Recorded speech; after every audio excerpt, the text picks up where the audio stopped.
You're listening to Seattle Real Estate Podcast. Inflation is still surging. We were told it was transitory, but it's still surging. And some Democrats see one culprit. This is the reason we've got inflation raging at 7% for 2021, the highest level of inflation since 1982. The one reason? Greedy corporate companies. Could that be? We're going to have to check into it. We're going to have to see. If you're new here, welcome. My name is Sean Reynolds. I own a couple of real estate companies, and I read the news that sometimes involves real estate. Inflation, it's here. It is not transitory. It's here to stay. That's my opinion. So what's going on? You got to blame something, right? I mean, could it be the supply chain economics that haven't quite worked out? Could it be massive demand for said goods? Could those fatten? No, we got to blame it on big corporate. That's what we're doing. Let's get into it. Let's see what's going on. So the latest inflation report shows what most Americans already know. Prices are still climbing rapidly. 7% in 2021. Highest since 82. Do you remember what you were doing in 1982? Maybe you weren't alive. Maybe you weren't born. I was, and I just got through kind of talking about the whole inflation deal on a separate podcast. And I talked about Paul Volcker trying to break the back of inflation, the federal funds up, 20%, federal funds rate 21%, prime rate 21%. Imagine if we had interest rates at 10% today. Whole system would just freak out and crumble. So the Labor Department said Wednesday that consumer prices in December were up 7% from a year ago, the highest hit to family pocketbooks in about 40 years. Inflation continues to surge, but don't worry, we're told it's transitory. It's, polls go up, polls go down. We don't pay attention to polls. Inflation goes up, it comes down.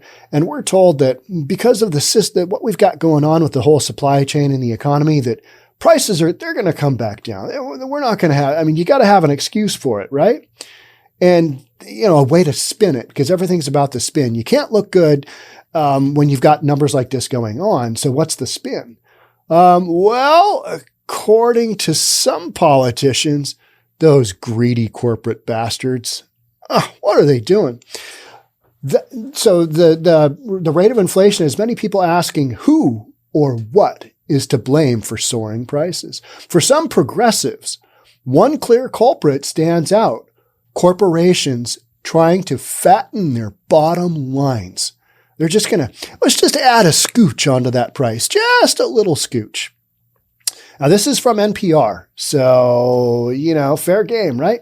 So you've got progressives saying that. That is the biggest load of nonsense. Corporations trying to fatten their bottom lines. Is that going on? Corporations are paying more for all this stuff because the same supply chain hits them as well, right? Maybe they have a little more control. Maybe they've got the finances to, float their own boat, bring their own boat in with their own supplies like Home Depot and Walmart and, big companies did before the whole Rona thing really impacted us this last holiday season. Maybe they're able to do that. But if the demand isn't there, then you can raise your prices all you want, but you're not going to sell stuff.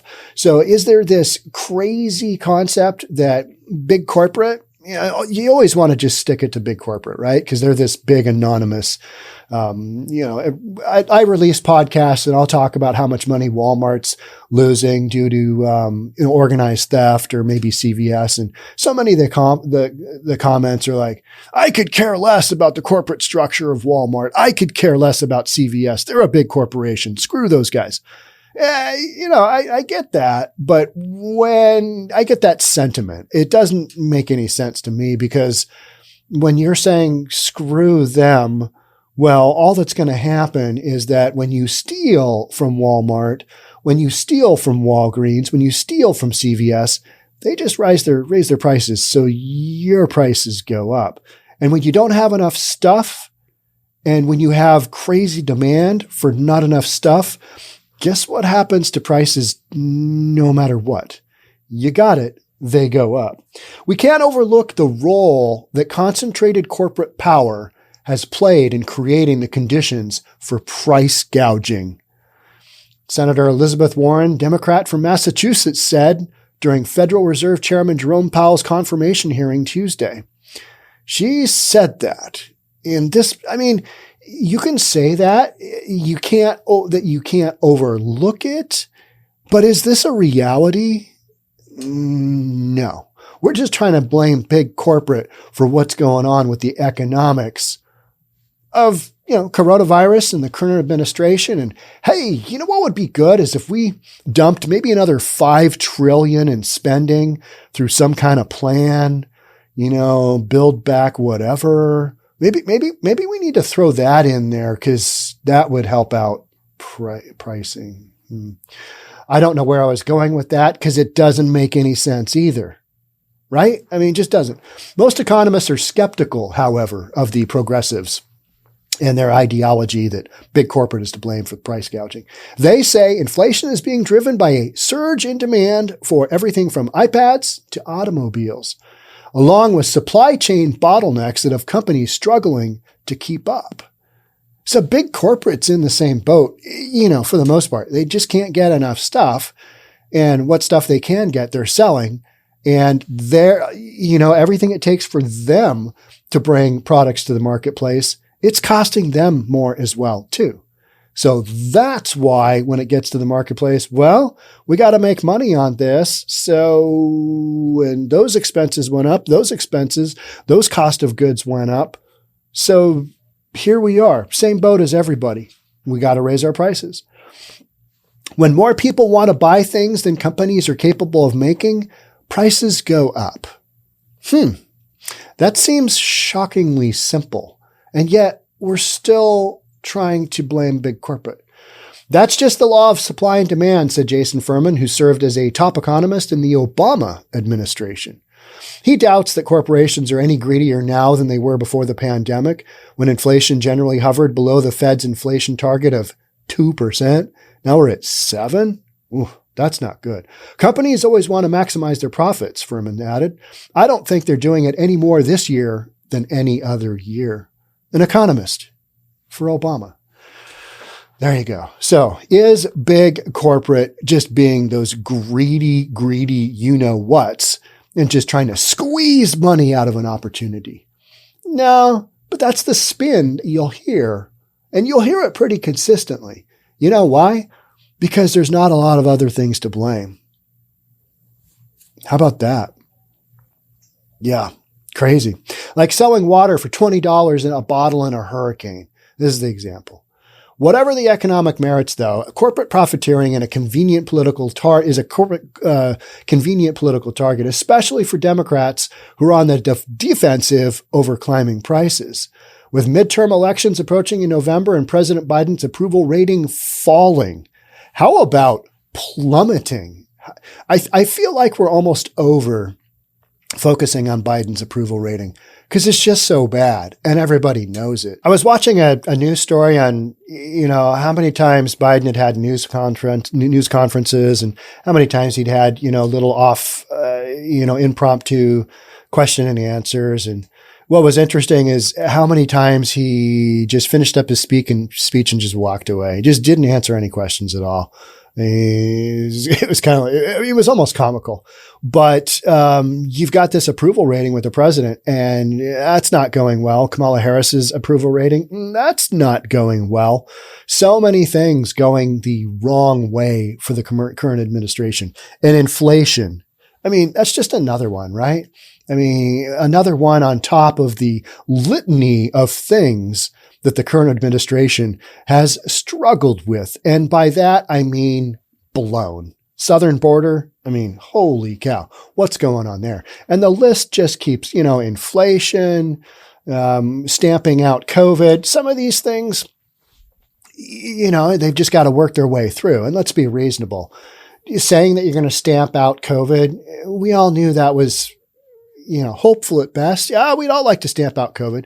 But an administration isn't going to probably have control over that kind of thing because, it's roughly a worldwide pandemic. So, but we were told that it was going to be stamped out under the current administration, and that hasn't happened, but what are you going to do? Democratic pollster Marjorie O'Mero says the idea that corporate greed is at fault resonates with people who are feeling a pinch of pricey gas and groceries. I talked about that, pretty in depth from the standpoint of,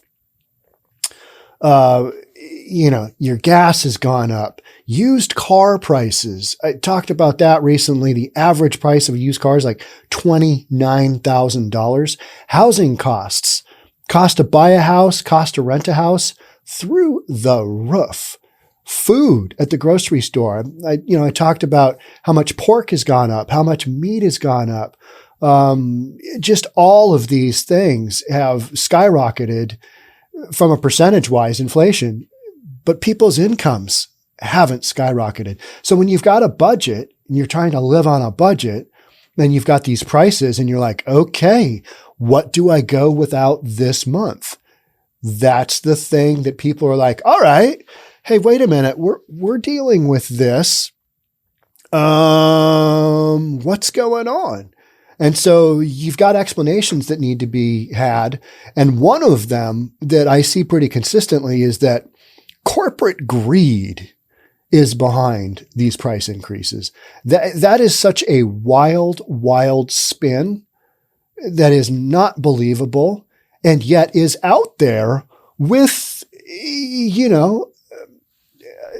a very famous politician basically coming right out and saying, I don't think you can overlook the fact that this might be an opportunity for corporate greed. And maybe we need to look into corporate greed some more because that's why prices are rising. It's like, what are you talking about? That's not the deal. And yet, if you're struggling and if you're wondering why you can't pay your bills, you're going to take a hold of whatever you can. You're not going to go in and do a bunch of research. Let's see, why are prices going up so much and why isn't my income? Well, your income isn't going up because you're probably not due for a raise. And, so many industries don't have raises like that. Well, we see the, consumer price index going up. Therefore, we're going to get you whole. It doesn't really work like that, does it? And yet these prices have skyrocketed without people having the ability to keep up with the prices. And so when a politician comes along and says, well, corporate greed, people are going to think about that. They're not going to do the research because they are struggling to keep up just on a daily basis with their basic bills. So it's one of those storylines that's out there that I see fairly consistently. And it's like, that is such nonsense. That's why I'm doing this podcast, right?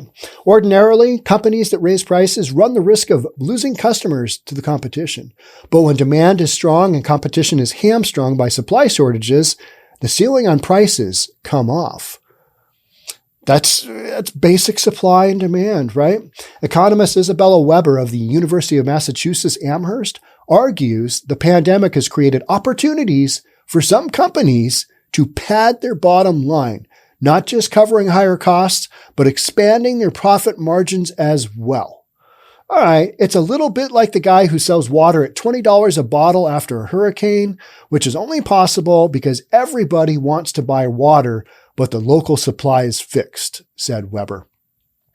I'm sure there are some examples of this occurring, but this is not the overall general reasoning to support said current inflation.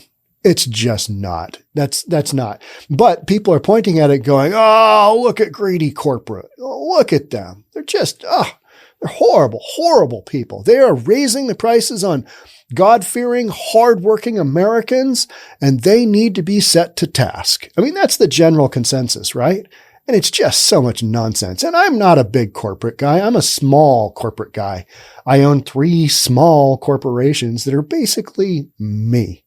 I mean, there's a little bit more to that, but I'm not a guy who's spent 45 years in corporate America and is just like, oh, right. Yeah. That's not my deal. I'm a small business owner, small corporations, but be reasonable. blaming big corporate for current inflation, that is a stretch at best. All right, let's talk about President Biden targeting meat packers and other companies. Remember, this is NPR. Weber likens today's situation to the period during and just after World War II, when Americans enjoyed rising incomes, but a shortage of civilian goods. During the war, the federal government imposed strict price controls in an effort to keep inflation in check. An episode that Weber chronicles in her book, How China Escaped Shock Therapy, The Market Reform Debate. I have not heard of that book. Sounds interesting. There's no sign the Biden administration is considering price controls, which fell out of favor after a failed effort in the Nixon administration. You know, I've heard lots of references to price controls and the failed effort in the Nixon administration. I need to study more about that because I don't really understand that whole scenario. It's probably not that complicated, but it wasn't something that I lived through. Well, I did live through it because I did live through the Nixon administration, but I was like, 5 or something along those lines. Wasn't old enough to comprehend what was going on. I remember watching the Vietnam War, the Fall of Saigon on TV. That's kind of my first memory. But I was like, 6, I think, maybe 6.5, something like that when that happened. I do not remember the ins and outs of the failed effort of price controls by said Nixon administration. But the White House has focused much of its inflation-fighting effort on supply chain problems, and the president has also complained about big corporate profits in some highly concentrated industries, such as meat packing. Meat prices in December were 14.8% higher than a year ago. Well, what were their expenses? What did their expenses look like? What does that look like? That's what I'd like to see. Because when you just pop off on certain industries and you're like, they're just price gouging the consumer. Like, all right, if they really are, then show me how that's going and we'll talk about it. But until then, I'm going to say, yeah, meat prices went up, but there was a whole bunch of stuff that happened at the onset of the whole coronavirus thing that reduced the supply of meat, right? I mean, how hard is this to figure out? I don't think it's that hard. I think it's just we don't want to hear what's really going on because that doesn't fit the current narrative and it doesn't help the current administration. Interesting. Just last week, Biden unveiled a $1 billion effort to boost smaller meat producers in an effort to reduce the influence of big corporations. I covered that in a podcast, and that was some real nonsense. Bottom line. Nonsense. Too often they use their power to squeeze out smaller competitors, stifle new entrepreneurs, and raise the prices, Biden told reporters last week. The $1 billion was basically going to some stuff that wasn't really going to have much of an impact at all. But we had a couple of politicians say that it was groundbreaking and that it may help the supply constraint of meat down the road, possibly, but it's a talking point that we can look at and go, hey, look, we're doing something. We're doing something. Spending $1 billion over here. Biden had promised to crack down on what he calls anti-competitive behavior even before inflation became a hot button issue. And he's appointed aggressive regulators as the heads of key agencies, including Lina Khan at the Federal Trade Commission. Well, that's going to go well when you've got massive supply chain issues already, right? Anytime government intervenes, it doesn't go well in a capitalist market like the United States. Furman, the former Obama economist, thinks that's sound policy as far as it goes. As far as it goes would be the key words there. Not very far. I do think the president's right to want to turn the crank on antitrust enforcement and to do more in that area, Furman said. I just don't think that's the cause of inflation. I don't think that's going to solve inflation. Let's read that again. I just don't think that's the cause of inflation, and I don't think that's going to solve inflation. So that was my whole point is, hey, we're going to spend $1 billion over here and we're going to make things way better. No, you're not. That's not going to have any impact whatsoever. It's just going to be another $1 billion that we wasted on whatever programs it was. Ultimately, though, price stability is the job of the Federal Reserve. The central bank is expected to start tapping the brakes on inflation by raising interest rates later this year. I've read as many as 3 interest rate hikes, maybe a 0.25%, tapering their bond purchasing, reducing their spreadsheet a little bit, their balance sheet a little bit. And because of inflation's going, they're going to pull out their arsenal and they will do what they believe is necessary to break the back of inflation, like Paul Volcker in 1980s. That was crazy. So what would happen when the Federal Reserve does these things? Well, that would limit consumer demand, while the Fed is counting on supply chain bottlenecks to ease up later this year. Although that expectation has been dashed in the past. We've been saying, well, it's going to end here. Well, it's going to end here. And then we've got the whole Omicron thing going on right now. That's really putting a crimp in things, isn't it? Because, I mean, you've literally got so many people that are just flat at home. Maybe they're asymptomatic. Or they're not that sick. It's not like we're focusing anymore on the number of hospital beds taken or the number of deaths that are happening. It's just that people are having to, they're having to do their thing at home. They're having to isolate, whether it's 10 days or 5 days, or, you have to follow that magic matrix to figure out where you sit. I've done it. It's not fun. Let's see. I first had my symptoms here. Therefore, I could have exposed somebody here, here, and here.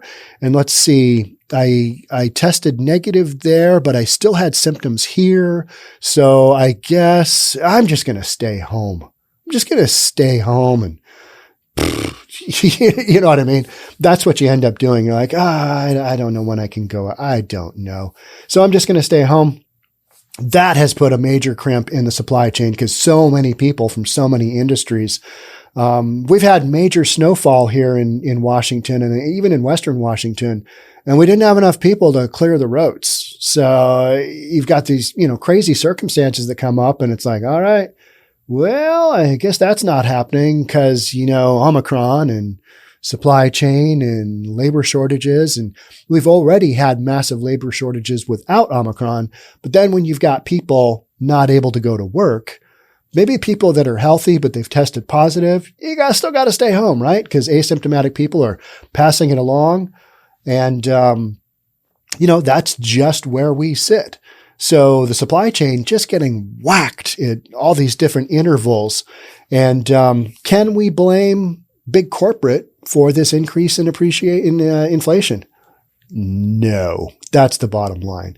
But it's an interesting talking point, and I like talking about it because it kind of proves to me that we're trying to put a spin on this that is very obviously not spinnable, if that's even a word. I don't know if that's a word. I'm not sure. Who was it? The Hodge twins, the conservative twins. They were talking about whether weirder was a word or not. That was interesting. I think those guys are great. I followed them when they were bodybuilders. They've always got some insane conversations going on, and they're very funny and they're very entertaining. In their own way, I think they have a real message. It just sometimes comes across as a little blunt, but it's entertaining. So, I like watching them, but they basically, are saying the same thing on a lot of this, is that there's no spinning some of this stuff. There's no spinning that big corporate is to blame for the price gouging that's resulting in inflation. That's just not happening. All right. I'm going to leave it at that. How about that? Yeah. How about that? Thanks so much for being here. Thanks so much for being part of the Seattle Real Estate Podcast. I will catch up with you soon. Until then, stay safe. We'll talk again. Bye for now.